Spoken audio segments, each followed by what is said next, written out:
بسم الله الرحمن الرحيم.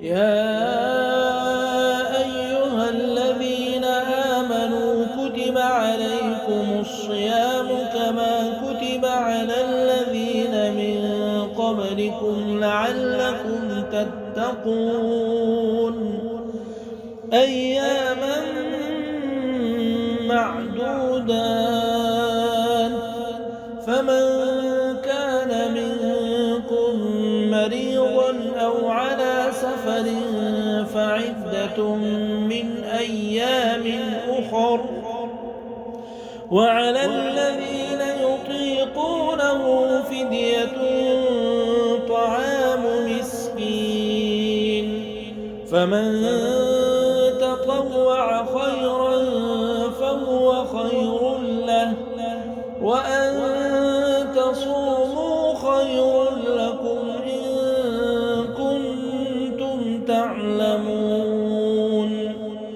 شهر رمضان الذي أنزل فيه القرآن هدى للناس وبينات من الهدى والفرقان فمن شهد منكم الشهر فليصم ومن كان مريضا أو على سفر فعدة من أيام أخر يريد الله بكم اليسر ولا يريد بكم العسر ولتكملوا العدة ولتكبروا الله على ما هداكم ولعلكم تشكرون.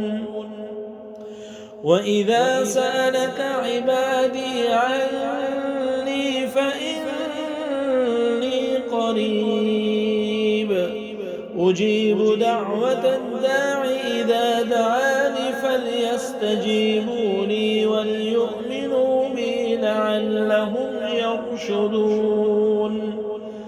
أحل لكم ليلة الصيام الرفث إلى نسائكم هن لباس لكم وأنتم لباس لهن علم الله أنكم كنتم تختانون أنفسكم فتاب عليكم وعفى عنكم فالآن باشرون وابتغوا ما كتب الله لكم وكلوا واشربوا حتى يتبين لكم الخيط الأبيض من الخيط الأسود من الفجر ثم أتموا الصيام إلى الليل ولا تباشرون وأنتم عاكفون في المساجد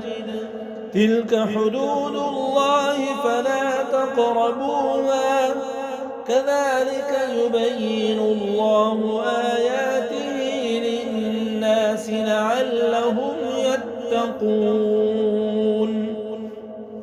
ولا تأكلوا أموالكم بينكم بالباطل وتدلوا بها إلى الحكام لتأكلوا فريقا من أموال